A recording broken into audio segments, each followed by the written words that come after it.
네, 이번 대선 최대 변수로 꼽히던 야권 단일화가 결렬됐습니다.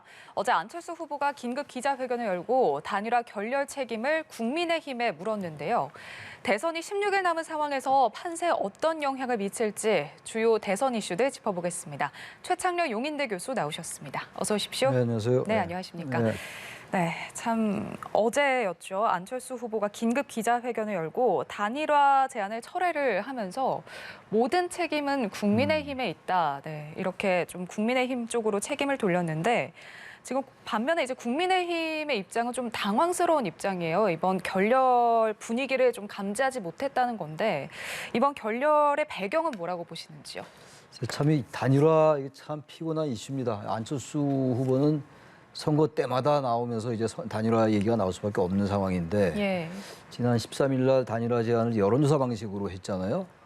그리고 이제 일주일 만에 이제 단일화 책임은 이제 국민의힘에 있다. 그리고 상당히 격한 언어로 이제 결렬이 됐어요. 격한 예. 언어로 이제 비판을 하면서 처음에 여론조사 방식으로 제안했을 때는 아마 여론조사 방식으로 한다면 안철수 후보가 이길 수 있다라는 판단을 했음직해요. 아닌 게 아니라 그 당시 여론조사들을 보면 네. 윤 후보하고 안 후보하고의 그 단일화, 적합도 경쟁력 이런 부분들 중에서 어떤 경우는 안 후보가 우위에 있는 경우가 꽤 많이 나왔어요. 안 후보로서는 당연히 여론조사 방식을 선호할 수밖에 없고 예. 국민의힘으로서는 워낙 지지율 차이가 많이 나기 때문에 여론조사 방식 자체가 적어도 정치 이론적으로 볼 때 타당하지 않다는 입장입니다. 일리가 있는 얘기예요. 예. 지난 오세훈 시장이 됐을 때 지난 작년이죠. 작년 4.7 재보궐선거 때는 오세훈 후보하고 안철수 후보의 지지율이 이렇게 차이가 별로 안 났어요. 그런 입장의 차이가 있었는데 그동안 일주일 동안 단일화 논의가 썩 그렇게 활발하게 진행되지 않았어요. 그러면서 이제 코로나 이슈도 있었고 이제 후보들의 공식 선거 기간이 처음 시작된 주였고 그러다가 이제 일주일 만에 이렇게 결렬이 됐는데 예. 아마 안 후보로서는 이제 책임론에서 자유로워질 수 있다는 생각을 했을 것 같아요. 했을 것 같습니다. 왜냐하면 책임이 이제 국민의힘이 있다라고 얘기하면서 공을 그쪽으로 넘겼기 때문에 그러니까 단일화가 결렬된 것은 전적으로 국민의힘의 무성이었다. 예. 그리고 상중이었는데 뭐 경기지사니 뭐 이런 총리 이런 얘기가 있었다. 이거는 정치 상례상 도의가 아니다라는 얘기를 하면서 이제 격하게 비판의 수위를 높였던 거란 말이에요. 그러면 아무튼간에 단일화 여론조사 방식을 제안하고 또 결렬되고 그랬으니까 자신은 책임이 없다라는 쪽에 무게를 두는 것 같고 제가 보기에는 여론조사 방식 이후에는 아예 처음부터 생각이 없었던 건 아닌지. 근데 국민의힘에서는 이제 윤 후보가 그날 아침에 어제 아침에 전화를 걸었다는 거 아니에요? 보도에 의하면 예. 전화를 걸었는데 이제 안 후보 측에서 실무팀을 구성하자라고 얘기하니까 윤 후보가 그러면 실무팀이 정해지면 연락을 달라. 그렇게 얘기를 했다라는 거예요. 네. 이제 윤 후보하고 안 후보가 두 사람이 통화한 내용이 그렇다는 거예요. 일부 보도에 의하면. 근데 이제 1시 반에 기자회견에서 이제 결렬이 됐단 말이에요. 그러니까 이제 국민의힘은 당황스러울 수밖에 없죠. 여러 배경이 있겠습니다만 아마 물밑에서 전혀 접촉이 없었다고 보기는 어렵다고 보고요. 그래서 저는 아직 시간이 좀 있다고 생각합니다. 특히 어제 그 질문을 협상을 시작하기에는 지금부터 다시 안 후보 얘기가 물리적으로 어렵다 이런 얘기를 했어요. 그렇다면 협상으로 하기는 물리적으로 어렵다면은 글쎄요 억지로 해석한다면 이른바 톱다운 방식으로 한다면 후보끼리 만나서 담판 짓는다면 어제도 윤 후보가 안 후보에게 만나자고 제안했다는 거 아니에요? 그러니까 예. 실무팀을 만들자 이렇게 해서 얘기가 돼서 결렬된 건데 뭐 협상으로 불가능하다는 얘기를 한 거라면은 다르게 해석하면은 두 후보가 만나서 담판 짓면 가능하지도 않겠는가라는 해석도 할 수 있기 때문에 네. 물론 해석의 영역이긴 합니다. 예. 제가 보기에는 아직 단일화 논의는 완전히 물 건너간 건 아니지 않을까라는 게 제 생각이에요. 네. 이제 단일화 가능성은 아직까지 열려 있을 수도 있다 이런 말씀이신데 네. 지금 국민의당 입장은 이제 윤 후보가 전화를 했다 이렇게 말씀을 해주셨는데 이 전화도 진정성이 없었고 또 그리고 아까도 말씀하셨던 어떤 책임 총리나 경기지사 이런 이야기들이 안철수 후보 입장에서는 이게 좀 굉장히 자존심 상할 일이었을까요? 어떻게 글쎄 보시는지요? 모르겠어요. 어떤 네. 맥락에서 그런 얘기가 물밑에서 이루어졌는지를 제가 모르기 때문에 예. 판단하기 어렵고. 근데 윤 후보가 어제 전화를 했는데 그것이 진정성이 없었다라고 얘기한다면 그 전화 내용을 모르니까. 예. 녹취록이 없으니까. 요즘 녹취가 유행하는데 그렇죠. 네. 녹취가 없기 때문에 판단하기 어려워요. 근데 뭐 전화를 한 게 그렇게 진정성이 없다라고 보기는 어렵지 않겠어요? 근데 그동안 이제 왜 13일 날 제안을 했는데 그동안 윤 후보가 반응하지 않고 주변 사람들 참모나 윤 후보 진영에서 반응을 보였느냐라는 것에 대해서 자존심이 상할 수 있는데 예. 글쎄요, 정권 교체라는 대의를 안 후보가 얘기를 많이 했기 때문에 그렇다면은 그러한 것들은 좀 조금 이제 다시 만나서 뭐 서운함을 표시하든지 저는 뭐 길은 있을 것 같아요.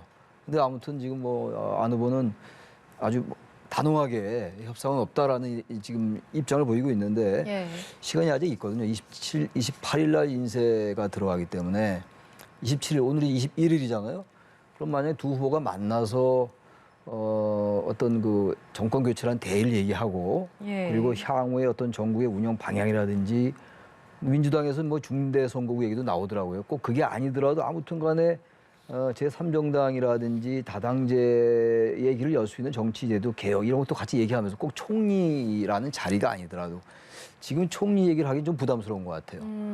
지난주까지만 해도 시기가 괜찮았는데 이런 상황에서 다시 또 총리 얘기를 하기는 국민의힘도 부담스럽다는 생각이 들어서 아무튼 예. 큰 틀에서 얘기를 하고 그 다음에 헌법에 따른 정부를 통할적으로 관리하는 거, 내각을 관리하는 총리 이런 것들은 대선 이후에 이심전심 마음만 통한다면 가능할 것 같아요. 너무 이걸 그냥 상대를 못 믿고 하나하나를 얘기하다 보니까 이게 참 예. 일이 틀어지는 것 같아요. 이럴 때 좀 대범한 정치인들, 큰 판에서 크게 좀 이렇게 승부를 두는 그런 어떤 정신으로 간다면 저는 이 문제 해결할 수 있을 것 같아요. 왜냐하면 안철수 후보로서 사실 승리할 가능성은 거의 없다고 보고 대선에서 그렇다면 완주하는 게 큰 의미가 무엇인가?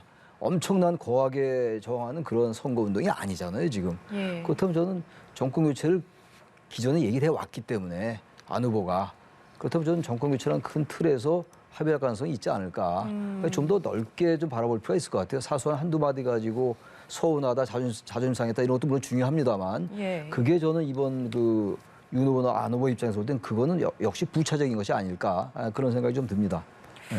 지금 굉장히 좀 어떻게 보면은 일요일, 그러니까 사실 금요일까지만 해도 주말에 두 대표가 이제 만나는 어떤 그런 가능성도 있지 않을까. 만나서 네.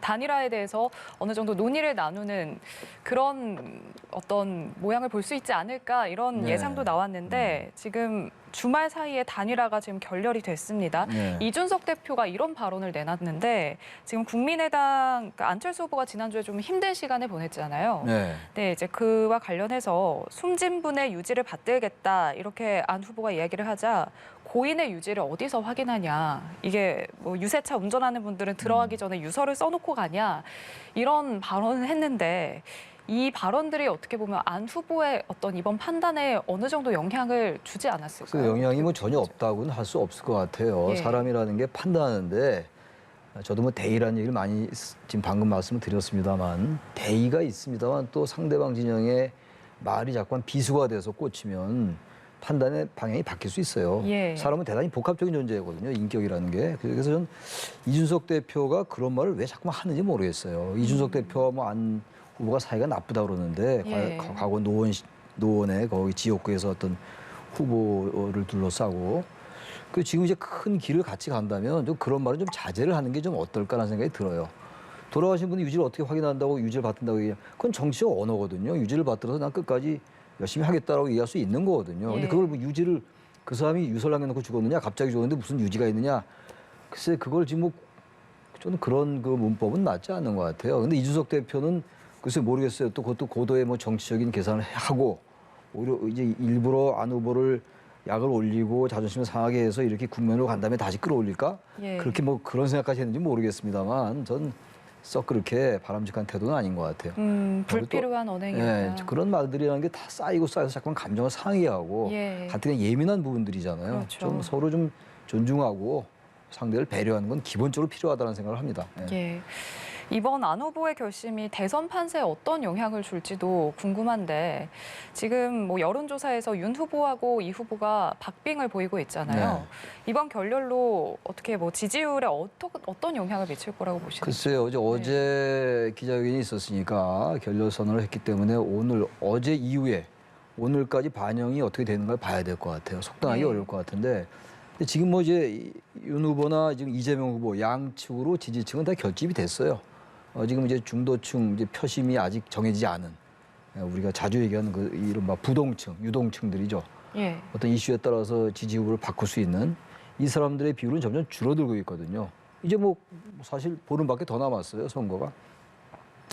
단일화가 결렬되면 오히려 이제 보수층이 이거 정권 교체 안 될 수 있겠구나. 오히려 저희 안철수 후보가 이재명 후보와 뭐 꼭 단일화나 연대는 아니더라도 그런 식의 메시지를 내면 불안할 수 있겠구나라고 판단한다면 흔히들 말하는 보수층의 결집이 더 이루어질 수 있을 것이고 네.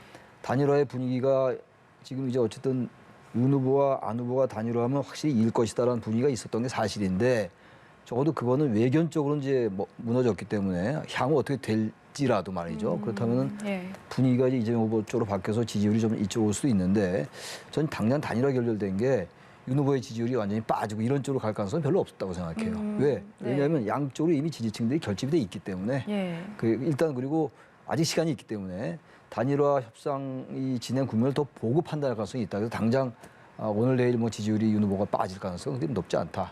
그렇게 생각합니다. 예. 지금 단일화에 촉각을 곤두세우고 있었던 민주당과 그리고 이재명 후보 이번 결렬에 좀 어느 정도 안심을 했을 것 같은데 네. 지금 민주당 송영길 대표가 안철수 후보가 제시하는 어젠다를 수용할 자세가 돼 있다. 그러니까 안 후보를 향해서 계속해서 지금 구애를 이어가고 네. 있거든요.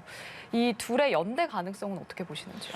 글쎄요, 정치라는 게 뭐 어떠한 형태로든 간에 다시 손잡을 수 있는 거거든요. 예. 워낙 우리나라 정치가 역동적이고 변화무쌍하기 때문에 뭐 다들 그래서 정치가 생물이다라는 표현들을 많이 하잖아요. 근데 지금 안 후보와 이재명 후보가 결합하기에는 그게 연대가 됐건 무슨 어떤 형태로 단일화가 됐건 연합을 펼치기에는 조금 명분이 약할 것 같아요. 여러 가지 명분이 있어요. 지금 이제 그 안 후보가 얘기하는 이른바 과학기술 예. 강국이라든지 이런 의제를 가지고 결합할 수 있죠. 과거에 뭐 DJ하고 YS는 DJ하고 JP는 훨씬 더 이념적인 거리가 멀었던 사람들인데 내각제를 고리로 DJP 연대를 성공시켰고 대선에서 김대중 후보가 당선된 적이 있단 말이에요. 그렇다면 이건 뭐 이재명 후보와 안철수 후보는 뭐 전혀 거리가 멀다고 할 수 없어요. 왜냐하면 안철수 후보가 새정치민주연합, 민주당의 전신인 새정치민주연합의 대표도 했기 때문에 네. 전혀 문제는 없어요. 단 이번 선거 기간에 들어와서는 이재명 후보는 안철수 후보는 계속 정권 교체를 외쳐왔단 말이에요. 정권 교체라는 큰 틀에서 프레임을 얘기해 왔는데 그리고 일주일 전에는 윤 후보에게 단일화를 제안했는데 일주일 후에 그러한 이유로 단일화를 결렬선언하고 바로 이재명 후보가 연대한다. 예. 과연 그것이 명분이 있는 행동으로 보일까라는 얘기예요. 저는 그럴 가능성이 낮다고 보고 별로 없다고 보고 그런 식의 연대라는 게 글쎄 중도층의 표심을 움직일 수 있을까. 왜냐하면 정권 교체를 얘기하지 않았으면 가능해요. 그리고 단일화를 윤 후보에게 제안하지 않았다면. 근데 정권 교체를 얘기해 왔고 또 둘째 윤 후보에게 단일화가 결렬됐지만 단일화를 제안했는데 이것저것 다 안 된다고 해가지고 상대방 후보에게 간다? 그게 과연 명분 있는 행동이냐? 저는 그거는 명분이 별로 없다고 생각합니다. 그런 의미에서 저는 그 가능성은 그렇게 높지 않다. 거의 낮다. 이렇게 생각해요. 네. 지금 안철수 후보가 완주를 하게 된다면 지금 네. 현재 여론조사 추이만 놓고 봤을 때 지금 지지율이 한 자릿수를 보이고 그렇죠. 있잖아요. 이게 대선 득표율이 15%가 넘어야지 이제 선거 비용을 전액을 보전을 받을 수 있고 또 10% 미만이면은 지금 기탁금 3억 원도 지금 받지 못하는 상황이란 말이죠. 그렇죠. 뭐 이런 지금 선거 비용 보전도 어려운 상황인데다가 이게 15%를 넘지 못하면 이 당의 존폐 위기 관련해서 이야기도 나오고 있거든요. 이 부분에 대해서 어떻게 보시는지. 그것도 중요한 현실이에요. 예. 그거는 전혀 관심 없게 볼 수는 없는 노릇이고. 그러니까 이 정치라는 게 실리와 명분이 다 있어야 될 거 아니에요. 근데 그렇게 되면 안 후보는 완주를 해가지고 그 명분을 얻을 수 있어요. 여러 가지 연대나 연합하지 않고 예. 끝까지 자신의 정치적 소신 끝까지 갔다. 그건 명분이 분명히 되는 거죠.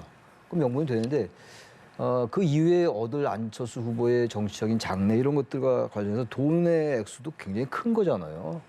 그것도 그렇고 그러면 나중에 이제 이재명 후보가 되든 윤석열 후보가 당선이 되든 두 분 중에서 두 사람 중에서 한 명이 될 가능성이 대단히 높기 때문에 거의 예. 99.9%잖아요. 솔직히 100%라는 말은 못하니까 단지 100%라는 말을 안 쓸 뿐인 거고.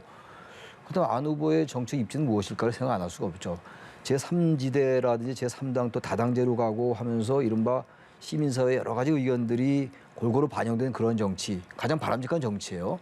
그 이른바 비례대표제였고 연동형이었는데 그것도 무산되고 그랬단 말이에요. 예. 다시 글로 가면서 자신의 정책 입지를 갖고 갈 수 있어요. 또 다시 대선 도전할 수 있는 것이죠. 아직 나이가 뭐 많지 않으니까. 근데 그게 현실적으로 워낙 안철수 후보가 선거 때마다 출마를 해왔고 다시 기사회생했는데 그런 여러 가지 생각을 할 거예요. 그래서 일단 지금 집권 세력이 어디가 됐건 그쪽과 연대하면서 자신의 입지를 다지는 것도 실이라는 측면에서 볼 때 의미가 있고 그것도 명분도 있는 행동이란 말이에요. 예. 그렇다면 아까 말씀하셨던 그 돈의 문제, 그 선거자금 보전 문제 이런 것들도 생각하고 그런다면 글쎄요, 저는 안 후보가 완전히 이제 협상 단일화에 관해서 완전히 스스로 접었다라고 보기에는 아직 어렵지 않네요. 왜냐하면 일주일 동안 지지율이 좀 떨어지고 그러면서 그리고 예. 굉장히 동력이 떨어졌었어요. 네. 안정일도 진영 내에 있었고 부인도 아팠고 말이죠. 코로나 확진도 됐었고 이러다 보니까 다시 분명히 자기 입장을 얘기를 하면서 다시 이제 협상을 다지는 이런 측면에서 어제 같은 회견을 할 수도 있다는 생각도 들거든요. 그래서 저는 여러 가지를 볼 때 조금 더 지켜보고 얘기를 해야 될 것 같다는 생각이 듭니다. 네. 그러니까 안철수 후보가 지금 단일화 제안을 철회를 했잖아요. 어떻게 보면 지금 공이 국민의힘 쪽으로 넘어간 그렇게 된 건데 거죠. 네. 국민의힘에서 그렇다면 안철수 후보에게 단일화를 이렇게 이제 일명 톱다운 방식으로 네. 제안할 가능성은 높다고 보시는지요? 뭐 좀 그렇게 높다고 보지는 않는데 예. 사자 구도로 갈 수도 있을 것 같아요. 그거는 뭐 결단의 문제예요, 진짜. 윤석열 후보의 결단의 문제라고 저는 봅니다. 예. 일단 안철수 후보는 결단을 했어요. 협상 결렬을 선언하고 공을 그쪽으로 남겼는데 과연 그 윤 후보가 이걸 어떻게 받아들이냐의 문제란 말이에요. 근데 톱다운 방식을 그렇다고 저는 생각하지 않을 거예요. 생각할 예. 겁니다. 예. 일단 아니면 지금 현재 두 후보가 만나지 않았단 말이에요. 실무협상팀까지는 아니더라도 주변의 핵심 참모들이 만난 것 같은데 이 실명도 나오더라고요. 어느 의원들이 만났다. 이제 그 국민의힘 측에서 이런 얘기도 나오던데 예. 또 국민의당에서도 이런 인사들이 실무적인 이제 논의를 해왔다라고 나오더라고요. 실명이. 근데 아무튼 두 후보가 만나지는 않았기 때문에 두 후보가 만나서 서로의 어떤 접점을 찾아 나간다면은 그리고 안 후보도 지금 갈증이 있는 부분이 분명히 있거든요. 무조건 완주한다. 난 굽히지 않겠다. 그게 지금 거학과 싸우는 선거가 아닌데 그게 크게 명분이 없을 수가 있어요. 그야말로 뭐 나라의 주권을 찾기 위한 저항이라면야 그 말이 맞지만 그것도 아니잖아요. 선거라는 것도 현실이에요. 그리고 약할 때는 연대할 수 있는 거 연합 정치라는 게 있어요. 예. 콜리션 펄티ክ스라는 게 있기 때문에 전혀 뭐 연대하는 게 부끄러운 건 아니거든요. 그렇다면 뭐 안 후보와 윤 후보가 만나가지고 당신 이러이러한 거 내가 이해하겠다. 그러나 이제 제 생각이건 안 후보가 윤 후보한테 그치만 당신 너무 무성의했단 말이야. 만나서 풀 수 있는 문제거든요. 예. 전 그렇다면 이른바 그게 톱다운이거든요. 그러면 전혀 실무자들이 얘기할 수 없는 분야들이 분명히 있어요. 아무리 후보의 측근이라 하더라도 막상 최종 결정은 후보가 하는 거거든요. 그래서 톱다운의 가능성이 여전히 남아있다라고 생각합니다. 오히려 좀 모든 책임을 국민의힘 쪽으로 돌렸다는 게 네. 어떻게 보면 이제 다시 이제 단일화 논의가 재개될 가능성이 있다 이렇게 봐도 저는 될까요? 그렇게도 본다고 얘기하는 거예요, 저는. 예, 예. 왜냐하면 지금 안 후보가 너무 이제 궁지에 몰렸거든요. 자신도 이 부분을 돌파하면서 새로운 국면에 들어서서 단일화를 톱다운이건 무엇인가 하는 게 명분이 있는 행동이 될 수가 있어요. 저는 그런 생각도 하지 않았을까라는 생각을 하는데 예. 알 길이 없죠, 뭐. 그렇죠. 네. 지켜봐야겠죠. 네, 그리고 오늘 저녁에 첫 법정 TV 토론이 예정돼 있는데 지금 주제가 경제정책 토론이거든요. 근데 아무래도 이재명 후보가 계속해서 이제 강조를 해왔던 게 경제 대통령 행정 경험이고 반면에 윤석열 후보는 경제에 좀 비교적 약하다 이런 평가를 받아왔는데 오늘 이제 두 후보 관전 포인트 어떻게 보시는지? 경제 분야니까 아무래도 예. 뭐 경제 얘기가 많이 나올 거고 지난번 두 번 토론에서도 경제 얘기가 많이 나왔어요. 역시 경제가 가장 큰 관심이죠. 예. 근데 오늘 경제 얘기한다고 해서 경제 분야만 얘기하지는 않을 거예요. 어제 단일화 얘기가 있었잖아요. 당연히 주도권 토론이나 이런 데서 단일화에 대한 얘기가 나올 것이고 예. 또 대장동 뭐 요새 뭐 그분인지 새롭게 뭐 나오는 게 있다며요. 예, 예. 그분 얘기도 나올 거고 다 나올 거예요. 단지 이제 이 관전 포인트라고 말씀하셨는데 과연 안 후보가 윤 후보에 대한 어떤 입장, 공세 고삐 이런 게 어떻게 될 것인가. 어제 단일화 얘기가 있었기 때문에 네네. 그 이제 토론에 대해서 이렇게 암묵적인 연대가 형성되거든요. 연대 합종연행이라는 게 A, B, C, D 후보가 있다면 A와 C가 연대했다가도 C와 또 D가 연대하기도 막 그래요. 예, 예. 자신들 모르는 거죠. 그 상황에 이슈에 따라서 막 바뀌는 건데 아무튼 안 후보는 뭐 윤 후보에 대해서 좀 공세적으로 나올 것 같고 이재명 후보와 이제 윤석열 후보 보면은 다 다른 후보도 마찬가지인데 부동산 문제 그다음에 이제 뭐 이 물가 문제, 양극화, 불평등 이런 문제는 큰 차이가 없더라고요. 약간 액수 차이들이 있는데 지원 액수 차이가 있는데 그래서 저는 거기서 큰 변별력이 생길 것 같지는 않고 다 오늘 외교 안보 이런 분야가 아니란 말이에요. 외교 예, 안보 예. 분야는 윤석열 후보와 이재명 후보가 뚜렷한 차이가 있어요. 완전한 큰 차이가 있는데 경제 분야는 그게 아니란 말이에요. 그래서 오늘은 그 부분에서 큰 변별은 없는데 윤 후보도 그동안 많이 토론이 실력이 늘었다라는 게 일반적인 평가거든요. 이재명 후보는 워낙 뭐 행정이나 이런 그 경제 분야에 많이 잘 알고 있다라는 것도 일반적인 평가고 그럼에도 불구하고 경제 분야에서 전반적인 토론회 분야에서 그렇게 차이가 안 나요. 토론회 끝나고 나서 이렇게 막 완전히 벌어지지 않잖아요. 예, 예. 그러니까 토론회를 보고 후보들 지지를 바꾸는 유권자가 그렇게 많지는 않아요. 아주 후보들 중에서 도저히 받아들일 수 없는 그런 극단적인 실수를 하지 않는 한 크게 바뀌지 않는다고요. 저는 오늘은 그래서 단일화 문제라든지 최근에 제기된 여러 가지 의혹들 여전히 네거티브 얘기도 나올 수밖에 없지 않을까 그런 생각을 합니다. 예. 그 첫 법정 TV 토론이지만 앞서서 이제 두 차례 TV 토론이 있었잖아요. 네. 안철수 후보가 윤석열 후보를 향해서 좀 여러 가지 뭐 질문이나 이런 현안 관련해서 질문을 많이 던졌는데 지금 단일화 결렬 하루 만에 또 이제 네. TV 토론이 열리다 보니까 더 날을 세우게 될지 어떻게 될지도 궁금하거든요. 아무래도 나를 좀 세우겠죠. 하루밖에 아니다는데 갑자기 예. 유연해지면 그것도 이상하잖아요. 예. 그건 전 뭐 나를 세운다고 보고 단지 이제 안철수 후보가 글쎄 속내를 모르기 때문에 정치적인 속내가 어떤지 모르기 때문에 과도하게 나를 세울 것인가. 그러니까 안 후보가 윤 후보를 완전히 궁지에 몰 마음을 가지고 예. 나를 세우는 것인지 어떤 그 외견상의 어떤 모양새를 갖추기 위해 나를 세우는 것인지 그건 토론회를 봐야지 알 것 같은데 저는 과하게 그렇게 나를 세울 것 같지는 않아요. 왜냐하면 정치가 어떻게 될지 모르는데 지금 보름이 남았는데 보름은 물론 짧은 기간이지만 보름 동안에 많은 일들이 벌어질 수가 있잖아요. 우리 한국 대선에서 단일화 이슈도 있고 그렇기 때문에 돌아오지 못할 정도, 돌아오지 못할 강, 그 정도 선으로 전 각을 세울 것 같지는 않아요. 예. 안 후보가. 뭐 지켜볼 일이죠. 예. 심상정 후보가 요즘에 좀 이재명 후보, 윤석열 후보 지금 양쪽을 모두 비판을 하고 있는데 사실 지난번 토론에서도 이재명 후보의 저격수는 윤석열 후보가 아니라 심상정 후보였다 이런 평가가 나올 정도로 굉장히 좀 날선 비판을 이어갔거든요. 또 최근에 유세에서도 이재명 후보를 향해서도 비판을 계속해서 이어갔는데 그렇다면 이런 공세가 진보 표심에 어떤 영향을 미칠 거라고 보시는지? 심 후보로서는 뭐 진보 정당의 정체성을 가지고 가는 게 가장 중요한 목적이에요. 예. 당선 가능성이 그렇게 높지 않기 때문에 그렇다면 아무래도 이재명 후보와 심상정 후보의 지지층이 겹친 부분이 좀 있겠죠. 아주 원론적으로 말하면은 지금 더불어민주당도 보수 정당이고 국민의힘도 보수 정당이에요. 그래서 우리 대한민국 정당 체제에서의 이른바 이념 정당, 이데올로기 정당과 진보 정당은 정의당이거든요. 그럼에도 불구하고 그래도 이제 상대적으로 국민의힘에 비해서는 민주당이 상대적 진보성이 있기 때문에 예. 아무래도 지지층이 심상정 후보하고 윤 후보하고 겹친다기보다는 아무래도 이재명 후보가 겹치는 부분이 좀 있겠죠. 교집합이. 예. 그렇기 때문에 아마 심상정 후보는 자꾸 이재명 후보에 대해서 공세적으로 나오는 것 같고 그래야 또 자신의 또 존재감도 생기는 거고 당연히 뭐 윤 후보에 대한 비판도 할 것이고 아마 그 스탠스 그대로 유지할 것 같아요. 심상정 후보는. 알겠습니다.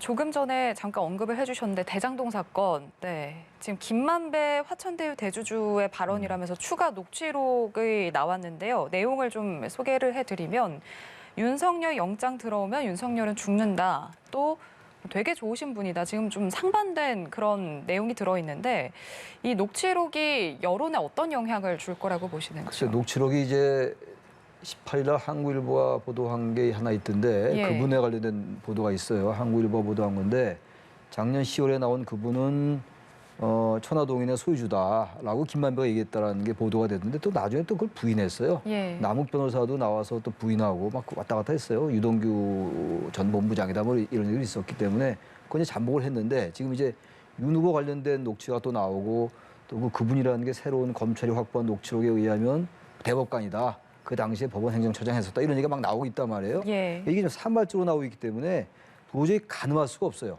어느 진술까지가 사실이고 예.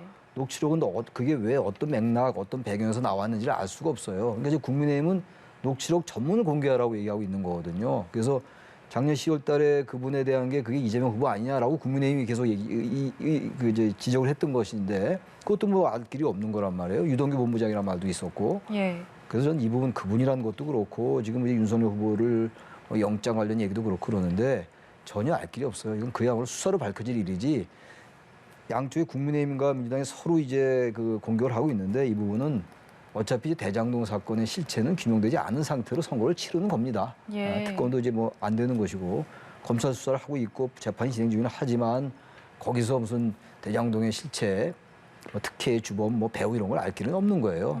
어차피 대선이 끝나고 밝혀지겠죠. 진실이라는 게 분명히 있을 테고 밝혀져야 되는 일이고 말이죠. 예. 그래서 저는 이거는 유권자들의 각자의 판단의 몫이다. 이미 다 유권자들은 판단하고 있을 거예요.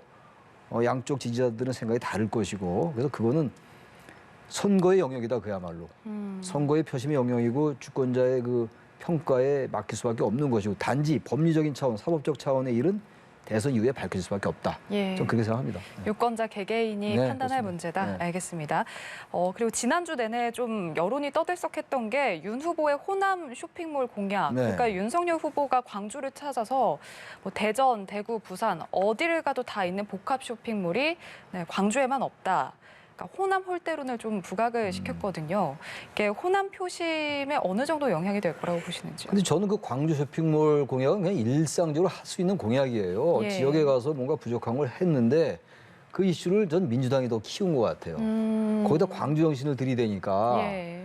쇼핑몰이라는 게 그냥 일상적으로 우리의 편의적인 것들이란 말이에요. 근데 거기에 광주 정신과 결부시키니까 말이 논리가 이상하게 꼬여요. 예, 예. 그러다 보니까 다시 국민의힘에게 공세의 비밀을 줬어요 민주당이. 역공을, 그리고 예. 전통 상인들 앞에서 왜 그 쇼핑몰 얘기 꺼내느냐 그런데 제 생각에는 쇼핑몰도 있는 것이고 재래시장도 있고 그런 거예요. 재래시장이 있다고 해서 쇼핑몰이 없다? 그건 말이 안 되는 얘기 아닌가요? 예. 그 너무 이제 민주당이 이 부분에 대해서 과민하게 반응한 것 같고 있는 그대로 반응하면 돼요. 그래서 이 광주 쇼핑몰은 그렇다고 뭐 이 부분이 갑자기 광주 민심이 어느 쪽으로 확 쏠리지는 않을 거예요. 이 부분도. 그건 제가 아까 같은 맥락에서 지지자들이 이미 거의 결정이 된 상태에서 그 정도 이슈 가지고 완전히 쏠리지 않는데 물론 이제 워낙 선거가 박빙이다 보니까 예. 모든 게 민감한 거죠. 그렇죠. 하나하나가 다 민감한데 아무튼 민주당이 자꾸 이런 부분에 대해서 과도하게 무슨 광주 정신이다, 무슨 전통시장을 무시한다 이렇게 가는 건 맞지 않다. 단지 다른 지역이 다 있는데 그 편리하잖아요. 그 쇼핑몰이라는 거기 영화관도 있고 도서관도 있고 다 있잖아요. 식당도 예. 있고 단지 물건만 파는 게 아니단 말이에요. 그런 거 하나 만들겠다고 얘기한 거예요. 그 너무 지나갈 거를 그냥 굳이 광주 정신이 어떻다 재래시장 앞에서 그런 얘기를 하느냐 이러다 보니까 이 이슈가 커졌다 이런 생각이 들어요. 오히려 민주당이 네. 그래서 사태를 좀 더 너무 키웠다. 그런 건 민감하게 예. 반응할 거고 있는 그대로 보자. 선거가 이제 그래서 좀 담담하고 당당하게 나가는 쪽이 이길 것 같아요. 너무 그렇게 표를 의식할 수밖에 없지만 예. 그러다 보면 오히려 자꾸 간표가 될 수 있다는 생각이 자꾸 제가 여러 번 그런 말씀 드리잖아요. 예. 알겠습니다. 최창렬 용인대 교수와 대선 이슈들 짚어봤습니다. 오늘 말씀 고맙습니다. 네, 감사합니다.